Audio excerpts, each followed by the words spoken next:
OBC की report आई है। भाई साहब, मंत्रियों को पता नहीं, ब्यूरोक्रेट्स को पता नहीं, मीडिया को कहाँ से लीक हो रही है, मेरे समझ से मेरे वो सही है या गलत है।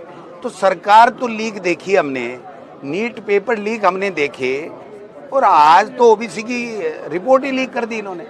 और लीक करके जिस तरीके के आंकड़े इन्होंने जुटाए हैं, ये राजनीतिक प्रतिनिधित्व देने के लिए सर्वे कराया जाना था ओबीसी का। ये कह रहे इतने नौकरी लग गए, इस जाति के इतने, इस जाति के, तो फिर मोदी जी वाली जातिगत जनगणना तो इन्होंने कर ली। ये जातियों को लड़ाने का जो षड्यंत्र किया गया है, मैं समझता हूं कि ये दुर्भाग्यपूर्ण है। राजस्थान के लोग इसको बर्दाश्त नहीं करने वाले।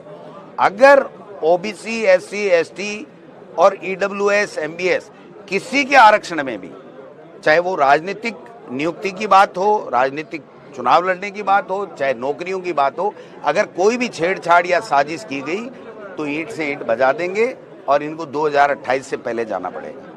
किरोड़ी लाल जी हजारों लोग इकट्ठा करके आदिवासी दिवस मना रहे हैं, और मदन राठौड़ जी और मुख्यमंत्री जी कह रहे हैं कि ये तो भेड़चाल है। वसुंधरा राजे जी विश्व आदिवासी दिवस का ट्वीट करके बधाई दे रही है आदिवासी भाइयों को, और ये आदिवासियों का अपमान कर रहे हैं कि ये भेड़चाल है। तो मदन राठौड़ साहब, या तो आप इस्तीफा दो या माफी मांगो, या फिर वसुंधरा जी को, गोपीचंद मीणा जी को, किरोड़ी लाल जी को, इनको पार्टी से निकालो, क्योंकि ये तो भेड़चाल में शामिल हो गए, ये तो पार्टी की चाल में तो शामिल हुए नहीं। देश का प्रधानमंत्री, भाजपा और आरएसएस हमेशा आदिवासियों का अपमान करती रही है।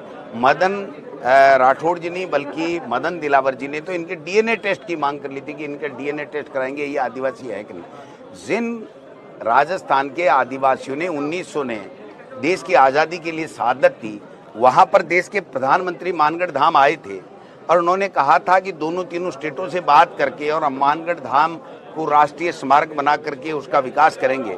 उस वक्त अशोक गहलोत जी ने 100 करोड़ रुपए की घोषणा की थी कि हम लोग लगाएंगे। अब तो साहब महाराष्ट्र में भी इनकी सरकार, मध्य प्रदेश में इनकी सरकार, गुजरात में इनकी सरकार, राजस्थान में इनकी सरकार, और इनके मंत्री लोकसभा में जवाब दे रहे हैं कि मानगढ़ धाम हमारी प्रायोरिटी में है ही नहीं, हमारे संज्ञान में है ही नहीं, और मानगढ़ के विकास के लिए हम 1 रुपया भी खर्च नहीं करें। इससे बड़ी शर्म की बात कोई हो नहीं सकती। और फिर वो आदिवासियों को आप ऊपर से ये कह रहे हैं विश्व आदिवासी दिवस कैसे मना रहे हो। इनको तो मन की बात सुननी और उसकी फोटो मोदी जी को भेजो, तब तो बीजेपी है, नहीं तो बीजेपी नहीं।